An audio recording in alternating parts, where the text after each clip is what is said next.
пікір қосайыншы. Мына қазақта бір сөз бар. Өлген аруақ жер таңдамайды дейді. Отырып қалған қыз бай таңдамайды дейді. Жалпы мынау Аға, сіз қатты айтпайсыз ба осы? Ау? Қатты батырып айтпайсыз ба? Жоқ, енді еріккеннен жүрмейді ғой. Жоқ, ол былай ғой. Жоқ, күлетін нәрсе емес қой. Немене күлеміз біз мысалы? Күлетін нәрсе емес біз. Бұл қыздардың кінәсі емес негізінен. Иә? Бұл ата-ананың кінәсі де. Мысалы, қыз бала, тағы айтылып айтамын. Қыз баланы уақытында, мысалы, баяғыда би айтқан ғой. Арық атқа қамшы жау, жыртық үйге тамшы жау. Жасында бай алмаса, көрінгенмен ойнаса, бәрінен де қызын жау деген. Сондан ол, біз қазір әрбір қазақтың үйінде бір жау қыз тәрбиелеп отырмыз. Неге? Өйткені ақылымыз жетпей жатыр да соған. Ақылсыздықтан жасалған нәрседе неге? Ол қыздың еркіне салсан, ол жүре береді. Үйтем, бүйтем. Жалпы мынау Ницше деген немістің философы айтады ғой. Мәдениет дейді. Мәдениет мәжбүрлеуден басталады дейді. Мәдениет мәжбүрлеуден басталады, кейін ол әдетке айналады, әдет мінезге айналады, мінезден тағдыр пайда болады дейді.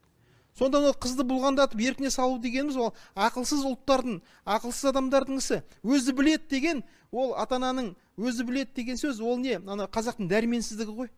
Бұрынғы күш қуаты бар қазақ ешқашанда баласына өзі білет демейтін. Әй, биыл сенің аяғын тұсаймын дейтін. Болды. Бітті. Неге? Сонда ата-ана керек та, ай қыз, биыл сені Аллаға ұзатамын. Сонда бұрынғы біздің батырлар өзі ұнаған жігітке қызын берген, өзі ұнаған жігітке қарындасын берген. Неге? Таныған, ана жігіт мына менің қызымды не қарындасын жылатпайды деп берген. Ата-анаға байланысты деп отырсыз ғой. Ата-анаға байланысты деп отырсыз ғой. Енді қарасаңызшы енді. Мысалы, қыз ол товар. Қазір бізге сондай ата-ананың бірі. Жоқ, қараңыз, қыз товар. Мысалы, қазір бір саудагер келіп, мен товарым өтпейді деп, осы судья келіп отырса, ұят емес пе мысалы? Сондан қазір көрерменге орыстар айтады ғой. Орыстар айтады. У вас купец, у нас товар дейді да. Шын мәнде қыз товар. Ал ата-ана ол сол товарды өткізу керек.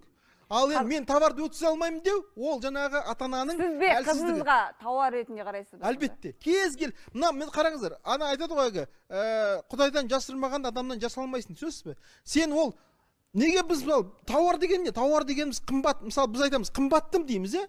Бұрын қазақтың қызы қымбат болған. Неге? Өйткені шын мәнде үйлену қиын болған. Ал қазіргі кезде біз қымбаттым деп айтамыз.